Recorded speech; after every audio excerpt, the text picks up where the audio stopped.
चलो भाई। काबा, यूपी में काबा।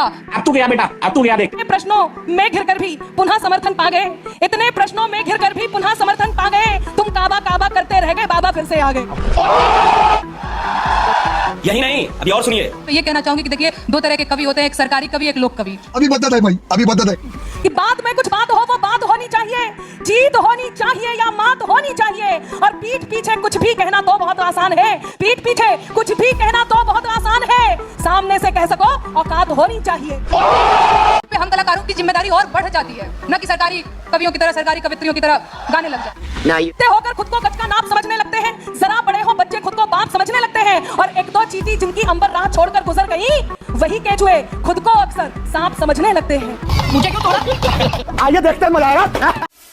हेलो एवरीवन, स्वागत है आप सभी का द सैवेज वॉइस के एक और नई कमाल की डिबेट वीडियो में। दोस्तों, आज की डिबेट वीडियो बहुत ज़्यादा इंटरेस्टिंग, बहुत ज़्यादा कमाल की होने वाली, क्योंकि ऐसी डिबेट मेरे चैनल पे पहली बार आ रही है दोस्तों। क्योंकि इस डिबेट वीडियो में आप सभी को देखने को मिले हुए दरबारी कवि यानी कि नेहा सिंह राठौर, साथ यहाँ पे आपको बीजेपी की तरफ से देखने को मिलने वाली है अंबर जैदी, जिसमें आपको काफ़ी ज़्यादा मजा आने वाला है, क्योंकि इसमें बहुत ही बुरी तरीके से बजाया यहाँ पे अंबर ने। अभी मान लीजिए नेहा के सामने कोई पुरुष प्रधान, कोई पुरुष प्रवक्ता होता तो वो यहाँ पे क्या करती, वुमेन कार्ड खेलने की कोशिश करती, विक्टिम कार्ड खेलने की कोशिश करती।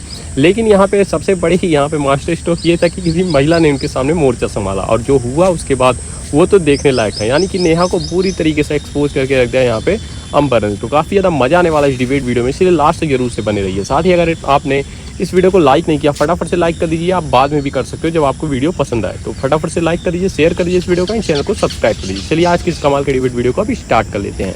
क्या बात है, क्या बात है, चलिए शुरू करते हैं। यूपी इलेक्शन में हमारे को गाना बड़ा रहुआ लोग पसंद कैले रही। मैं दो लाइन गुनगुनाती हूँ यूपी में काबा। और खत्म रोजगार बा, बाबा के दरबार बा, हाथ रस के निर्णय जो हत लड़की के परिवार बा। काबा, यूपी में काबा। अब तू गया बेटा, अब तू गया देख, तेरी औकात मैं दिखाता हूँ तुझे। देखिए, सारी बातें हो गई हैं। अंजना जी, राजनीति में काबा इस समय ऐसे ही है जैसे नॉलेज में के और साइकोलॉजी में पी। ये होते तो हैं लेकिन अस्तित्व में नहीं है। और पूछा गया था यूपी में काबा, तो एक बात मैं कह देती हूँ, इतने प्रश्नों में घिरकर भी पुनः समर्थन पा गए, इतने प्रश्नों में घिरकर भी पुनः समर्थन पा गए। तुम काबा काबा करते रह गए, बाबा फिर से आ गए। ये आरोप लगता है कि आप लोगों पर कि आप लोग पॉलिटिकल हैं। ये तो फला पार्टी वाली है, ये तो एंटी मोदी है, ये तो बीजेपी की है, ऐसा आरोप लगता है क्या? और किस तरह के विरोध का आपको सामना करना पड़ता है? ऑनलाइन ट्रोलिंग हो या फिर कोई भी विरोध जो आप झेलती है, उसके बारे में वो अनुभव बताएं। बिल्कुल विरोध होता है। अभी मेरे को भाजपा विरोधी लोग कहते हैं बड़ा कि ये तो हमेशा मोदी जी की आलोचना करती हैं, योगी जी की आलोचना करती हैं। बाकी अनामिका जी ने बहुत अच्छा गाया है। मैं इस पे ये कहना चाहूंगी कि देखिए, दो तरह के कवि होते हैं, एक सरकारी कवि, एक लोक कवि। बता भाई, अभी बता। देखिए, इन्होंने जो कहा है वो क्या है और क्यों आप लोगों ने समझा है वो तो मुझे नहीं पता, लेकिन एक बात मैं जरूर कहती हूँ कि बात में कुछ बात हो, वो बात होनी चाहिए, चाहे किसी की भी हो। अभी आपने पूछा कि किसकी तरफ ताली बजाई जा रही है, तो आपने दोनों के लिए हाथ खड़ा किया। तब मैं कहती हूँ कि बात में कुछ बात हो, वो बात होनी चाहिए, जीत होनी चाहिए या मात होनी चाहिए। और पीठ पीछे कुछ भी कहना तो बहुत आसान है, पीठ पीछे कुछ भी कहना तो बहुत आसान है, सामने से कह सको औकात होनी चाहिए। आभार मित्रों। लेकिन एक और बात मैं बताऊंगी, बहुत सारी बातें हैं, बहुत सारे बदलाव हैं जो हमने देखे हैं। यदि कविताओं को, कवियों को समाज का दर्पण कहते हैं, तो वो दर्पण ऐसा होना चाहिए जिसमें यदि सुंदरता है तो सुंदरता दिखाई दे, और कुरूप है तो कुरूप दिखाई दे। इसमें दोनों ही प्रशंसनीय है। तब एक बात कहती हूं कि बित्ते होकर खुद को गज का नाप समझने लगते हैं, बित्ते होकर खुद को गज का नाप समझने लगते हैं, जरा बड़े हो बच्चे खुद को बाप समझने लगते हैं। और आभार कि बित्ते होकर खुद को गज का नाप समझने लगते हैं, जरा बड़े हो बच्चे खुद को बाप समझने लगते हैं। और एक दो चींटी जिनकी अंबर राह छोड़कर गुजर गई, वही केचुए खुद को अक्सर सांप समझने लगते हैं। मुझे क्यों तोड़ा? खुद की खातिर जीते थे, अब देश पे मरना सीख गए, खुद की खातिर जीते थे, अब देश पे मरना सीख गए। मझधारों में कफन बांधकर लोग उतरना सीख गए। और कल तक जुगनू तक भी हमको धमका देते थे, पर अब कल तक जुगनू तक भी हमको धमका देते थे, पर अब हम सूरज से आंख मिलाकर बातें करना सीख गए, हम सूरज से आंख मिलाकर बातें करना सीख गए। नेहा सिंह, क्या आप न्यूट्रल हैं? ये सवाल मैं इसलिए पूछ रही हूँ क्योंकि आपने कहा कि मैं बीजेपी सरकार के खिलाफ लिखती हूँ तो लोग उंगलियां उठाते हैं, मैंने आपके खिलाफ भी लिखा है, लेकिन आप बिहार में हैं तो कई लोग ये आरोप लगाते हैं कि आरजेडी के खिलाफ कभी नहीं बोलती। ऐसे कैसे लोग रहते हैं यार यहाँ पर। वीडियो के फर्स्ट हाफ पे आपने देखा किस तरीके से जो नेहा सिंह राठौड़ होती है वो पुराने अपने राग अलापने की कोशिश करती है। उनके पास बस यही 2-4 लाइनें हैं जिसे वो सुनाती रहती हैं हर मंचों पर, लेकिन उसी की तरह वो हर मंच पे बेइज्जत होकर भी जाती हैं। तो यहाँ भी वही होने वाला है, आगे आपको बहुत ज़्यादा मजा आएगा, इसलिए लास्ट तक बने रहिए। साथ ही अगर आपने अभी तक लाइक नहीं किया फटाफट से लाइक कर दीजिए, शेयर कर दीजिए इस वीडियो को एंड चैनल को सब्सक्राइब कर लीजिए। चलिए आगे की वीडियो को देख लेते हैं। नहीं ऐसा है नहीं, बिल्कुल। जब मैंने बिहार में काबा गाया था तो लोगों ने कहा ये तो आरजेडी की एजेंट है। और अब देखिए लोगों का भोलापन, जबकि उस गाने में बिहार में काबा में 2 लाइन है कि 15 साल चच्चा रहले 15 साल पप्पा, 15 साल चच्चा रहले 15 साल पप्पा, तबो ना मिटल बेरोजगारी के ठप्पा। अरे काबा, बिहार में काबा। अब बताइए मैं कहाँ से यहाँ आरजेडी की एजेंट हो गई। दूसरी चीज, मुझे लगता है मैं न्यूट्रल हूँ। अभी मैंने ये लिकर पॉलिसी पे मैंने एक गीत लिखा है, आम आदमी पार्टी को ट्रोल करते हुए, आलोचना करते हुए कह लीजिए। तो मैं कहाँ से किसी भी पार्टी की समर्थक और किसी भी पार्टी की विरोधी, नहीं बिल्कुल मैं सुना रही हूँ। दूसरी चीज, जो सत्ता में रहेगा सवाल उसी से किया जाएगा, ठीक है? हाँ, अच्छा ठीक है। और मैं एक बात पूछना चाहती हूँ, ये बात बिल्कुल सही है, जो सत्ता में रहेगा उससे सवाल किया जाएगा। तो कहने वाली बात यह है कि देखा यह जाएगा कि सत्ता में कौन सा वो विशेष है जिस विशेष से ही सवाल किया जाएगा, क्योंकि और भी जगह सत्ता है, और भी जगह सत्ता में लोग हैं, उनसे भी सवाल क्यों नहीं होता? वही सवाल क्यों होता है जहां जहां एक पार्टी विशेष है? क्या बात है सर, क्या बात है सर। मुझे ऐसा लगता है कि चुनाव का टाइम बहुत संवेदनशील टाइम होता है। यही वो टाइम होता है जब हम अपनी शिकायतें जो है सरकारों से दर्ज करा सकते हैं, अदरवाइज तो वो हो ही जाती हैं आवारा। कौन सुनता है जी?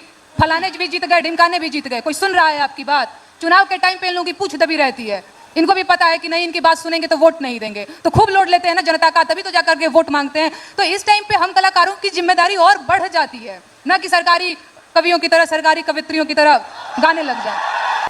चल झूठा। मैं किसी को यहाँ ट्रोल नहीं कर रही हूँ, जो मैं हूँ मैं वो बस आप लोगों को बता रही हूँ कि मैं न्यूट्रल हूँ। मैं खुद को लोक गायिका कहती हूँ और मुझे लगता है कि एक सच्चा कलाकार लोक के हितों से कभी समझौता नहीं कर सकता, तो वो मैं करती हूँ।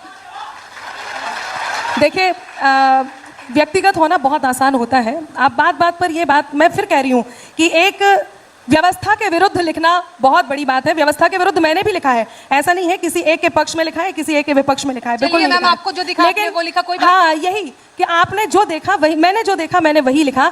और रही बात किसी एक के विषय विरोध में बोलना, किसी एक के विरुद्ध बोलना, वो भी देखा जाता है। बहुत सारी जगह थी, बंगाल में भी हुआ, आपने वहां के लिए बंगाल में काबा कहीं नहीं आया। बंगाली लोग समझ ही नहीं पाए कि ये क्या गा रही है। एक बात आपको एक बता देती हूँ नेहा जी, एक एक करके हाँ, एक एक नहीं मैं वो अभी गाने की जरूरत नहीं, अब तो आप काबा छोड़ ही दीजिए। मैं एक बात कह देती हूँ कि मन के पतझड़ से क्या होगा, मैं बल्कि गा के कहती हूँ कि मन के पतझड़ से क्या होगा, अब तो रुत मधुमासी देखो। मन के पतझड़ से क्या होगा, अब तो रुत मधुमासी देखो। भाग्य देश का लिखने वाले, सत्ता में सन्यासी देखो। इतनी देर से आपको यही बता रही हूँ कि यदि अच्छी बात की तारीफ की जाए तो उसे सरकारी होना नहीं कहते हैं। चुनाव के टाइम पे मैम, किसी भी टाइम, चुनाव के टाइम, किसी भी टाइम पे समय देखकर कविता नहीं लिखी जाती है, समय देखकर कविता नहीं होती है, कविता होती है और किसी भी समय होती है। ये बहसबाजी अपनी अपनी लकीर लंबी करें, दूसरे की लकीर ना मिटाएं, आपस में ना भिड़े। मैंने पहले भी कोशिश की थी, अपनी अपनी लकीर लंबी कीजिए, दूसरे की मत मिटाइए। नहीं बिल्कुल, हम उसी में विश्वास भी करते हैं। हम गा रहे हैं गीत, हमने की यहाँ प्रधानी के चुनाव होखेला ना जी, तो अक्सर ही होखेला कि मर्द लोग चुनाव लड़ेला प्रधानी के। एना पर मेहरारू कहती है कि ये जी हमहू लड़ब प्रधानी के चुनाव। समझ गया? हमेशा तरहुए लड़ीला। भाव का बा खुद से जी,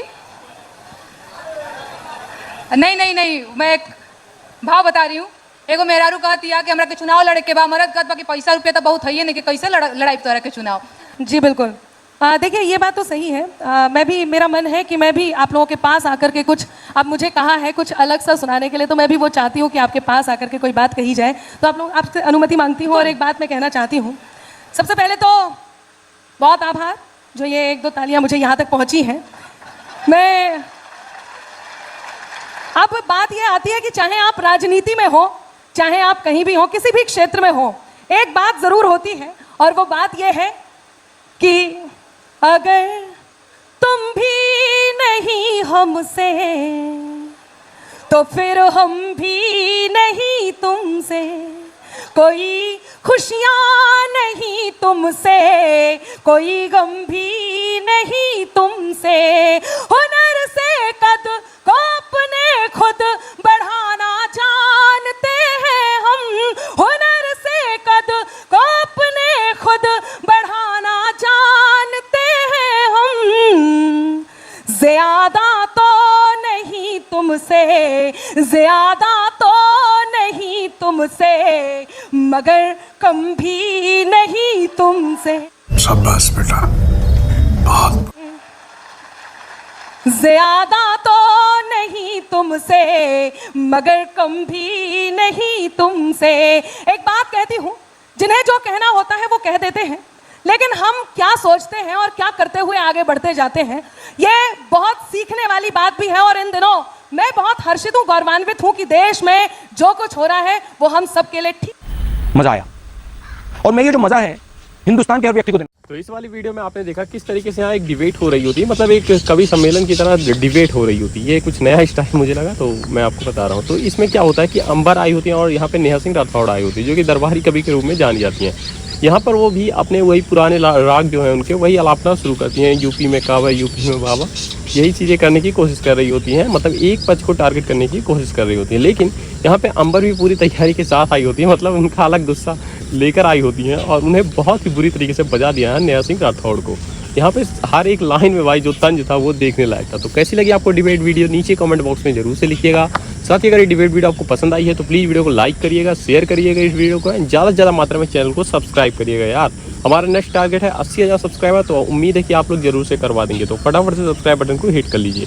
तो चलिए हम मिलते हैं आपसे किसी और वीडियो में किसी नए टॉपिक के डिबेट के साथ, तब तक के लिए राधे राधे।